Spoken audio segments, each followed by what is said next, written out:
Buenos días, mi nombre es Alejandro Daniel Castro Sebastiani y hoy les voy a presentar un ejercicio orientado a la unidad llamada circuito RC y circuito RL, mejor conocida como resistencia de condensador y resistencia de inductor. En el enunciado que nos trae el propio ejercicio, el inductor de un circuito, el interruptor de un circuito de la figura que se está mostrando en pantalla ha estado cerrado durante mucho tiempo hasta abrirse con un tiempo igual a cero. Aquí se puede ver la abertura del circuito mediante el interruptor que tiene como un valor de que el tiempo es igual a cero. Se pueden ver todas sus resistencias con todos sus valores en on en una resistencia central que tiene un valor de 10 voltios y un valor llamado milihenrios, denominado con el número 40, que es una constante que poseen algunos circuitos eléctricos. Algunas explicaciones de las unidades y términos que se toman en cuenta en este ejercicio pueden ser, por ejemplo, el tiempo, denominado con la letra T, que tiene como unidad los segundos, los milisegundos y los microsegundos. Y en el caso de los microsegundos se denomina con esta nomenclatura de aquí. También estamos hablando, también puede tener unos términos como corriente a través de un inductor o tensión o en este caso voltaje a través de un inductor, denominado con la letra I minúscula y la letra B minúscula, con estos valores representados aquí, con la L entre paréntesis T. En el caso de la corriente a través de un inductor, utiliza las unidades de amperios y miliamperios. Y en el caso de la tensión de voltaje, utiliza la unidad de voltios. En otra de las unidades que podemos utilizar es la E, refiriéndose a la inductancia del inductor, utilizando las unidades de henrios y milihenrios. Otro término que podemos utilizar es la R, hablando de la resistencia, usando la unidad de ohmios o ohm, utilizando esta letra griega que se puede ver aquí. Otra de los términos que podemos utilizar es la T pequeña, refiriéndose de la manera que se puede pronunciar es tau, que es una constante de tiempo en un circuito eléctrico, denominada en segundos con la marca de tiempo que equivale a la respuesta que decae el porcentaje de un valor inicial, en este caso 37%. La E y la D, que es la ecuación diferencial, la L, la B y la C, que eso se refiere a la ley de voltaje de Kirchhoff, que es la sumatoria de las caídas de una malla. El divisor de voltaje, que es el método para hallar la tensión en un resistor en un grupo en serie. La E pequeña, que es el o menor conocida como exponencial, es la base logarítmica natural que posee un valor de 2,718. Se usa para las soluciones de un sistema de ecuaciones o sistemas con decaimiento exponencial. También podemos hablar de la corriente inductor justo antes y justo después de un cambio brusco, terminadas con la I minúscula y con, entre paréntesis, en vez de una T, un cero con un exponente negativo y positivo. Y así mismo podemos hacer con la tensión o el voltaje con una V pequeña y con los mismos valores adentro del paréntesis. Que esto se refiere a la tensión de un inductor justo antes y después de un cambio eléctrico. En el caso de un inductor, el inductor no permite la variación intensa de la corriente pero sí de la instantánea de la corriente, pero sí de la tensión. Otro de los términos que podemos utilizar es el estado estacionario, que se denomina con la D y la C tras mucho tiempo, y esto se refiere tras tener mucho tiempo. Con el estado estacionario, el inductor se comporta como un cortocircuito, y el capacitor, si existiera en este circuito, como un circuito abierto. Una de las condiciones iniciales de este ejercicio o planteamiento a resolver es la condición inicial, que el tiempo tiene que ser menor que cero. En el dibujo que se puede ver aquí se puede denotar la resistencia y la fuente o la resistencia central que tiene este ejercicio.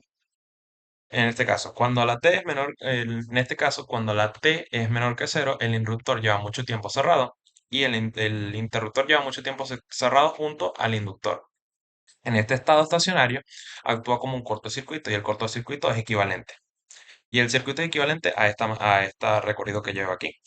Y analizando ese propio lazo, la corriente del inductor antes del cambio será igual a todos los valores metidos en esta fórmula, dando como resultado un quinto amperio, que dividiéndolo sería igual a 0,2 amperios.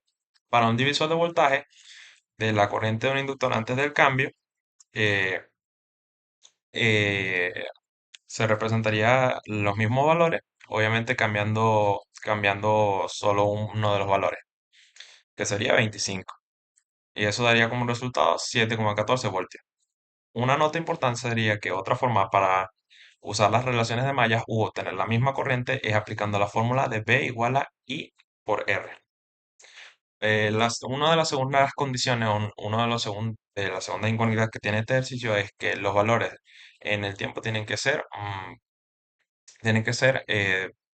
después del cambio eléctrico, del cambio de voltaje. En este esquema se puede representar las corrientes, se puede representar las corrientes que pasan a través del circuito y el 40 que está representado con los milihenrios.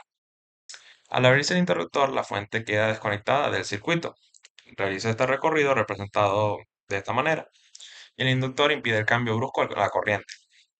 El- en este caso, la corriente del inductor antes y después del cambio sería igual a un quinto, como anteriormente estábamos denotándolo, o 0,2 amperios. Y para la tensión de un inductor, después de un cambio, la resistencia es total en su sentido. Eso daría como resultado 0,2 amperios por 25 ohm, que eso daría igual a menos 5 voltios. Una, la siguiente parte, que sería la ecuación diferencial del tiempo mayor que cero, es aplicando la ley de voltaje en lazo o la malla única. Aquí se puede representar en esta figura todas las resistencias que tienen un camino dando una vuelta en el sentido derecho. Y se puede representar con esta fórmula de aquí, agregando, obviamente, agregando los valores de las resistencias, que son 10, 25 y 50. Sustituyendo los valores, daría como resultado esta fórmula y daría igual a 85 ohm. Y el resultado sería el que estamos viendo aquí abajo, dividiéndolo por L. Bueno, sustituyendo los valores y dando como resultado esta ecuación y después dividiéndolo por L, que daría como resultado esta ecuación de aquí abajo. En la parte 4, que es obtener las expresiones de I entre paréntesis T y B entre paréntesis T, que eso se analiza como la corriente y el voltaje en función del tiempo. En la primera parte sería resolver la ecuación diferencial, que daría como resultado esta que está aquí en esta expresión. Separando las variables, pasando la 2125 que sacamos anteriormente para el otro lado de la igualdad y integrando ambos lados y aplicando esta solución. Y aplicando la condición inicial de que el- la corriente en función al tiempo es igual a cero, se daría igual a 0,2 amperios, sustituyéndolo en la fórmula anterior. Y a la hora de despejarlo, l- daría igual que la corriente en función al tiempo es igual a 0,2 por E a la menos 2125, en el caso en este caso. Y en el del voltaje sería menos 5 por E a la menos 2125. Y en el quinto paso sería calcular que la corriente de voltaje en función al tiempo es igual a 470 milisegundos. Dado que la fórmula anterior que habíamos utilizado solo teníamos que sustituir las constantes y daría igual a esta ecuación que se ve aquí. Evaluando que T es igual a la corriente, daría como resultado 73,6 miliamperios. Y en el caso del voltaje sería menos 1,84 voltios. Comprobando la teoría, esto confirmaría que el sistema ha decaído un 36,8% y su valor inicial es constante al tiempo, como indica la teoría del circuito eléctrico. El penúltimo paso sería el cuadro de valores de las corrientes de voltaje inductor, que sería representar todos los valores de manera creciente, ya sea el tiempo, la corriente y el voltaje. Y aquí se puede representar de manera continua. Obviamente esto tiene una valoración de manera continua y creciente. Y esto se puede notar en la siguiente parte, que sería graficarlo de esta manera. En el caso de la corriente, se puede notar que pasa de estar en la posición abajo yendo a la solución de la ecuación de manera creciente. Y en el caso del voltaje sería de manera decreciente de punto abajo al punto arriba. Muchas gracias.